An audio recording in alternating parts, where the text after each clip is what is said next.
안녕하십니까. 인천일보 TV 초대석입니다. 내년 3월에 치러지는 대통령 선거를 앞두고 국민적 관심이 뜨거워지고 있습니다.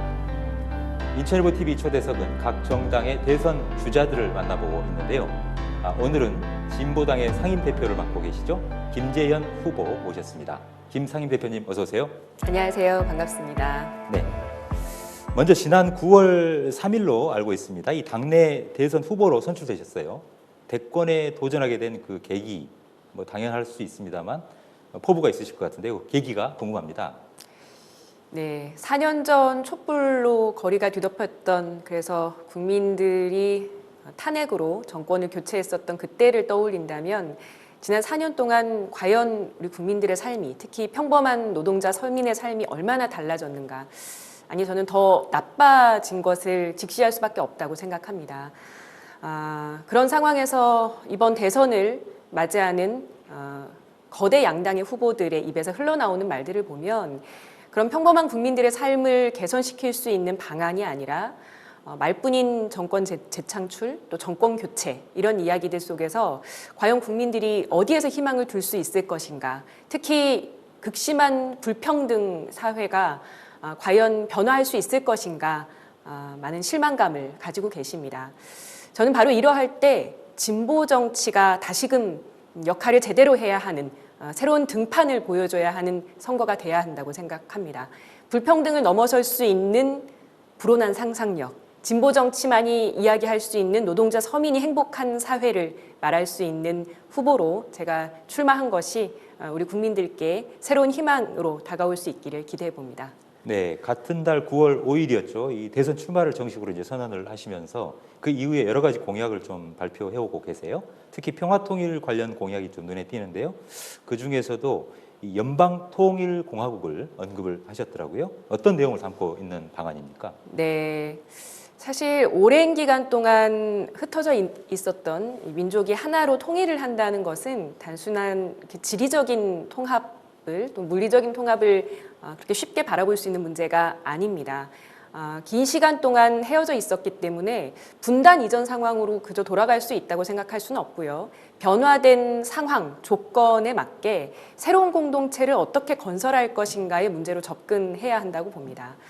결국은 서로 다른 체제를 가지고 있는 두 나라가 하나로 합쳐지는 과정에서 한쪽이 자신의 체제를 양보할 수 있는 상황이 없다면, 또 우리가 흡수 통일이나 무력 통일을 지향하지 않는다고 한다면 평화적인 통일 방안에서 가장 합리적으로 생각할 수 있는 것은 연방국가가 아닐까 생각합니다. 아직 우리 국민들께는 좀 낯설 수 있을지 모르겠지만 우리가 익히 보고 있듯이 미국이나 캐나다, 독일, 스위스 이런 나라들에서는 전 세계 한 20여 개 되는 나라들에서는 연방국가를 운영을 하고 있습니다. 그렇다면 우리가 1국가 2체제의 연방국가로 바로 갈 수 있느냐, 또 그것은 아니기 때문에 오랜 기간의 준비가 필요하고요. 그것을 저는 연합정부를 구성하는 것으로 가능하다라고 생각을 합니다. 그런 과정들을 통해서 이제 통일된 한반도는 어느 한쪽 진영에 치우치는 것이 아니라 비동맹 중립국으로서 동아시아의 평화의 중심 국가로서 나아갈 수 있지 않을까 하는 생각에서 제시드렸습니다. 큰 틀에서 본다라면 이 북한이 일관되게 주장해왔던 고려 연방 통일제인가요? 일종의 양 체제를 서로 인정하는 가운데 점진적인 통일을 꾀하자, 이런 어떤 그 흐름과 궤를 같이 한다, 이렇게 이해해도 될까요? 더 정확하게 말씀드리자면 지난 2000년 남과 북의 정상이 만났던 6.15 공동선언에서 남측의 통일 방안과 북측의 통일 방안의 공통성을 살려서 새로운 통일 방안을 합의해 나가자라고 하는 약속을 한 바가 있습니다. 그런 합의에 기초해서 지난 20여 년 동안 통일 방안에 대한 구체적 논의가 더 흘러왔었으면 좋았겠지만 그것이 상당 기간 중단된 상황에서 저는 지난 2000년에 남북의 합의와 그리고 72년 7.4 남북 공동성명에서 얘기했었던 자주적인 민족의 대단결에 기초한 그런 원칙을 다시금 살려내자라는 이야기이고요. 가장 합리적인 통일 방안이 무엇인지에 대한 이 민족적 논의가 활발하게 이어지기를 이번 대선 공간에서 기대하고 있습니다. 네, 그렇군요. 한미 연합 군사훈련 중단해야 된다. 또 한반도 평화협정이 반드시 필요하다, 이렇게 강조를 해 오신 걸로 알고 있습니다.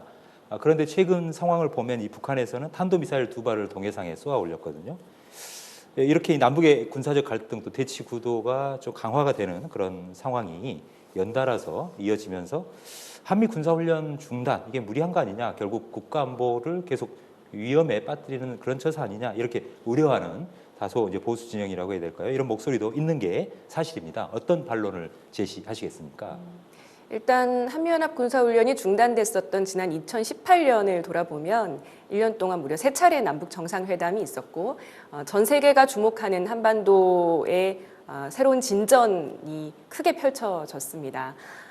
당시에 남북 그리고 북미 정상이 같이 합의했었던 한반도에서의 더 이상의 적대적인 군사 행동을 하지 말자고 했었던 그 약속이 계속해서 지켜졌더라면 지금 남북 관계, 북미 관계를 비롯한 한반도 정세가 훨씬 더 평화롭게 발전할 수 있었을 텐데 그것이 잘 이행되지 않은 것에 대한 저는 안타까움을 가지고 있습니다. 그래서 서로 간의 적대 정책을 계속 이어간다면 그런 약속들이 이행되기 어렵다라고 보고요. 더 이상 강한 안보, 적대 정책을 통해서 이 남북의 대치 상황을 이어가고자 하는 냉전적 사고에서 벗어나서 평화를 지향하는 새로운 해법을 제시할 수 있는 정치적 결단이 필요하지 않나라는 것이 저의 생각이고요.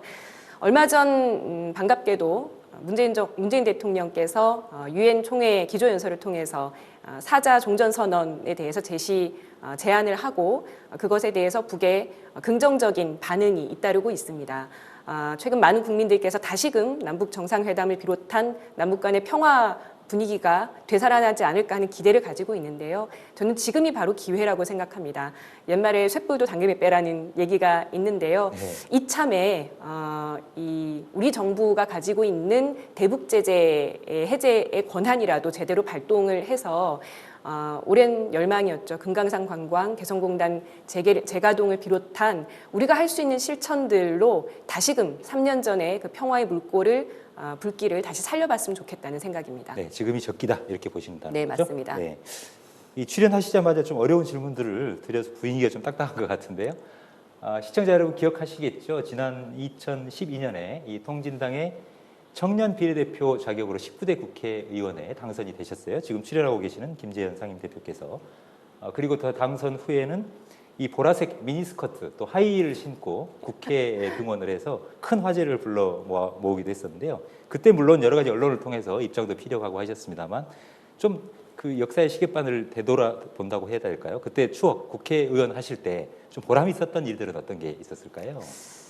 일단 당시 제가 만 31살의 나이로 청년들을 대변하는 국회의원으로 국회에 등원을 했었고 그래서 청년들이 정치의 주인공이 되기 위해서는 어떤 정책과 방식이 필요할 것인가에 대한 많은 고민이 있었습니다. 그 과정에서 차별금지법을 제정안을 발의를 한다거나 또 우리 청소년 노동자들의 그런 실험 시습을 비롯한 노동권에 대한 보호 방안에 대한 법안도 발의해서 통과시킨 바가 있습니다. 이제 많은 시간이 흘러서 청년과 여성을 비롯한 그동안 정치에 소외되었었던 많은 이 계층들의 정치 참여가 활발히 필요하다는 인식이 확산되었다고 생각하고 그런 노력들이 이제 진보당의 구체적인 정책들로 더 많이 실현되기를 바라봅니다. 네, 맞아요. 이 어찌 보면 청년들이 직접 현실 정치에 참여하는 첫 물꼬를 튼 어찌 보면 1세대라고도 할 수 있으신데 근데 이제 국회의원 등원되시고 하고 나서 국회의원이 당선되시고 나서 3년 남짓 이렇게 임기를 수행하시다가 통합진보당이 해산이 됐어요. 네. 당시 헌법재판소의 해산 결정 지금도 부당하다고 생각하시는지요? 물론입니다.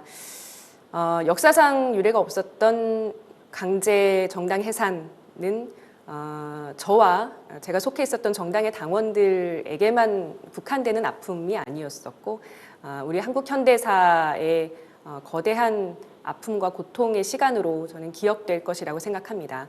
그 결과 그런 강제적인 정당 해산을 추진했었던 박근혜 정권은 1년 남짓 지나서 이 국민들의 촛불 거센 저항을 받게 되었고 결국은 임기를 다 채우지 못하고 그 정권이 끌어내려졌습니다. 그렇다면 당시에 노동자 서민을 포함한 민중의 새로운 정치를 표방했었던 통합진보당의 당시의 주장이라든지 정치 활동에 대해서 그리고 그 당시에 그런 강제 해산에 대해서도 재평가가 이루어지고 명예회복이 반드시 뒤따라야 한다고 생각하고 시간이 좀 걸리더라도 저는 그것을 역사에 남기기 위해서 노력을 할 생각입니다. 너무나 다행스러운 것은 7년 전 그런 일을 겪었음에도 불구하고 저를 비롯한 많은 통합진보당 당원들, 지지자들께서 진보 정치에 대한 꿈과 희망을 포기하지 않고 더 많은 우리 노동자, 농민, 서민들과 함께 힘을 모아서 다시금 진보 정치의 희망의 불씨를 살리기 위한 노력 끝에 지난 2017년에 진보당을 창당을 하고 제가 진보당의 첫 대선 후보로 나서게 되었다는 사실입니다.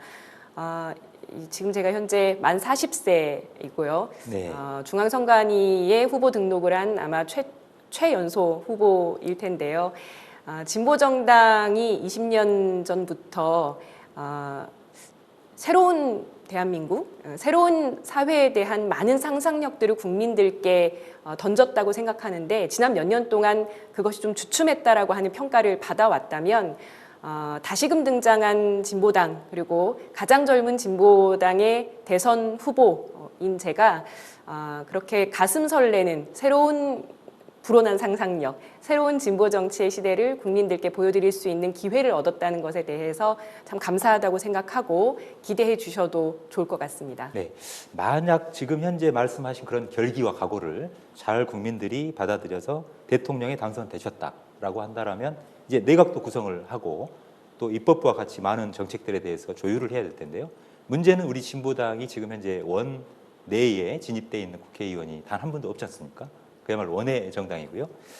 또 여러 가지 정당 중에서는 이제 어찌 보면 소수 정당이다 이렇게 평가할 수도 있을 텐데 내각을 구성하기 위해서는 많은 그 인적 자원이 필요할 거고요. 특히 입법부의 국회에 협력도 필요할 텐데 그런 부분들은 어떻게 구성하고 또 이끌어내실 것인지 궁금합니다. 네, 사실 지금 현재 문재인 정부가 오랜 기간 동안 정권 교체를 준비해서 등장한 정부였음에도 불구하고 문재인 정부가 임명한 주요 인사들이 이상하게도 제1야당의 대선 후보로 지금 출전을 하고 계십니다. 네.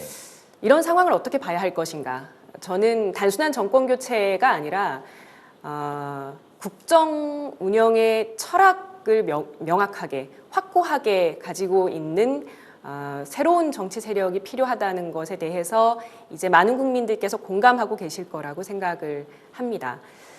저는 정권 교체나 인물 교체만으로는 더 이상 이 촛불로 표현되었었던 이 시대 국민들의 여망을 담을 수 없다라고 한다면 새롭게 필요로 하는 체제, 이 체제 전환을 위해서는 새로운 헌법이 필요하다고 생각하고요. 87년 체제가 담을 수 없는 그 국민적 열망을 담기 위한 제7공화국 헌법 제정을 위해서 각계각층의 민중들, 시민들의 뜻을 모아내는 일을 할 것입니다. 노동자, 민중의 단체들을 포함해서 여러 시민사회 진영이 같이 힘을 모아서 이 제7공화국 헌법 제정 운동을 벌여내고 거기에서 진보당은 노동 중심의 자주평등 공화국이라고 하는 기치를 헌법 제1조에 담는 것을 뼈대로 한 초안을 제시하면서 국민들이 함께 만들어내는 새로운 시대의 국정 철학을 완성할 그런 고민을 가지고 있습니다. 네, 결국 시대 정신을 담아낼 수 있는 개헌이 필요하다 이런 말씀으로 맞습니다. 들리는데요. 네, 그렇게 하기 위해서라도 이 진보당뿐만 아니라 비슷한 생각을 가진 세력들이 힘을 모으거나 연대할 필요가 있지 않나 이런 필요성도 제기될 수도 있을 것 같은데요. 이번 다가온 그 대통령 선거 국면에서 이를테면 정의당과의 정책적 연대랄지 연합이랄지 또는 후보 단일화랄지 혹시 그런 부분에 대한 여지도 있는 건가요? 많은 국민들께서 정치 세력이 정치공학적으로 선거를 앞두고 연대연합을 만들어가는 과정에 대해서 냉정한 평가들을 이미 가지고 계시다고 생각합니다. 중요한 것은 어떤 정치적 방향, 가치관을 공유하는가의 문제인 것이죠. 그렇다면 진보 세력이, 진보 정당이 진보 정치가 앞으로 표방해야 할 중심적인 가치가 무엇인가라는 질문에 저는 노동 중심성을 그것으로 가장 앞세워서 들었습니다. 그런 의미에서 얼마 전 9월 7일이었는데요. 민주노총을 중심으로 해서 진보당과 정의당, 녹색당 등을 포함한 5개 진보 정당들이 대선 공동 대응 기구를 발족한 바 있습니다. 지금 시대에 가장 큰 고통을 받고 있는 노동자들을 중심으로 불평등한 체제에 맞서기 위한 재진보 세력들의 이 같은 대응기구의 활동들이 그러한 고민들을 해결하고 진보 세력의 연대연합을 키워나가는 새로운 시발점이 될 것이라고 기대해 보면서 진보당의 대선 후보인 저는 사심없이 그러한 논의와 노력들에 함께할 것을 약속드린 바 있습니다. 네, 잘 알겠습니다. 현 문재인 정부 많은 업적도 있겠습니다만 실책도 많았어요. 특히 그 중에서도 국민들이 공분을 샀던 것 중 하나는 이 부동산 정책이라고 말하지 않을 수가 없을 텐데요. 이 부동산 문제, 김재현 후보께서 생각하시는 향후 집권을 하시게 된다라면 또는 집권을 하지 못하더라도 이런 방향으로 대한민국의 부동산 정책이 나아가야 한다라는 방향성이 있으실 것 같은데요. 어떤 방향성을 갖고 계시고 그게 현 정권의 이 부동산 정책과는 어떤 차이점이 있는지 말씀 좀 부탁드릴까요? 문재인 정부가 무려 26차례나 부동산 정책을 내놨음에도 불구하고 아무것도 해결하지 못하고 더 큰 불평등을 낳은 것에 대해서는 지금까지와 같은 그러한 규제나 정책들이 더 이상 실효성을 가지지 못한다고 하는 냉정한 평가를 먼저 해야 할 것 같습니다. 특히 방송을 주로 보고 계실 인천 지역, 경기 지역의 우리 시민들, 도민들께서는 갈수록 수도권 안에서도 집값이 크게 출렁이는 상황에서 어떻게 더 살아가야 할지, 또 내 자식들에게, 우리 청년들에게 뭐라고 이 상황을 더 설명해야 할지 굉장히 암울하실 것 같습니다. 그렇다면 지금까지 했었던 처방이 아닌 완전히 새로운 처방, 다소 어렵고 힘들더라도 과감한 개혁이 필요하다는 것이 저와 진보당의 생각입니다. 저는 지난 수십 년 전부터 제기됐었던 토지공개념이라고 하는 논의를 본격화해야 할 시점이라고 생각합니다. 이미 민주당의 후보들, 대선 후보들께서도 토지공개념을 언급들은 하고 계시는 것으로 알고 있습니다. 그것이 가지고 있는 가치가 옳다고 생각한다면 그저 선언에서 말뿐인 선언으로 그칠 것이 아니라 아예 이번 대선에 토지공개념을 포함하는 원포인트 개헌을 함께 한번 추진해 보는 것은 어떨까 하는 것이 제가 대선 후보들께 드리는 제안이기도 합니다. 결국은 계속적으로 집을 공급하는 공급 정책, 그리고 이른바 핀셋 규제라고 하는 그런 일부의 규제만으로 이 문제를 해결할 수 없다고 한다면 다주택자가 더 많은 주택을 소유할 수밖에 없는 이 같은 구조를 바꿔야 하는 것이고, 때문에 진보당은 1가구 3주택 이상에 대해서는 명확하게 제한을 가하고 불로소득을 환수해서, 보유세를 통해서 불로소득을 환수해서 모든 국민이 더 좋은 주거 환경에서 살아갈 수 있는 그런 사회 시스템을 만들어내자고 하는 것이 생각입니다. 그래서 공공주택에 대해서는 국가가 토지를 소유하게 하고, 그래서 누구나 살기 좋은 공공주택을 충분히 보급하는 것과 더불어서 반의 반값 아파트 같은 것들을 공급해서 더 이상 집 없는 서름이라고 하는 것을 우리 국민들이 반복하고 청년들에게 물려주지 않는 사회를 만든다는 것이 저희의 생각입니다. 네, 토지 공개념 제도를 도입을 본격적으로 검토할 필요가 있고 이를 위해서는 원포인트 개헌도 불사해야 된다, 이렇게 제안을 하시는 거죠? 네, 그것만이 그렇습니다. 근본 처방이 될 수 있다. 네. 네. 지금 현재 김재현 상임 대표께서는 경기도에 거주하고 계시죠? 네, 맞습니다. 그래서 누구보다도 이 경기도 지역의 도민들의 아픔, 슬픔, 기쁨, 또 인천 시민들의 그런 애로사항, 이런 부분들을 잘 알고 계시리라고 생각되는데요. 인천과 경기 지역에 관련된 지역 관련 제시할 수 있는 공약은 어떤 걸 지금 현재 준비하고 계시는지도 궁금합니다. 네. 경기 인천 지역의 많은 국민들께서 그동안 감내해 오셨던 여러 가지 어려움들, 특히 출퇴근의 어려움, 일자리의 부족, 여러 어려움들에 대한 저는 적절한 보상과 앞으로의 그 전국적 차원의 어떤 미래 비전을 제시하는 데 있어서 빼놓을 수 없는 것 중에 하나가 평화통일에 대한 비전과 이것을 함께 결합시켜야 하는 것이라고 생각합니다. 특히 인천의 경우는 서해와 한강 하구라고 하는 북한과의 접경 지역이죠. 이런 지리적 요건들을 향후의 통일 시대에 어떻게 전환시켜 나갈지에 대한 비전을 분명히 제시해야 할 텐데요. 저는 그 과정에서 중앙정부만의 노력이 아니라 우리 지역사회, 시민사회의 목소리를 적극적으로 반영하는 노력이 반드시 뒤따라야 한다는 생각을 가지고 있습니다. 비견한 예로 인천에서는 부평 미군기지 캠프마켓의 반환 과정에 지난 수년 동안 시민참여위원회라는 것을 만들어서 이 어려운 숙제를 풀기 위한 공론화 과정들을 지금도 밟고 있는 것으로 알고 있습니다.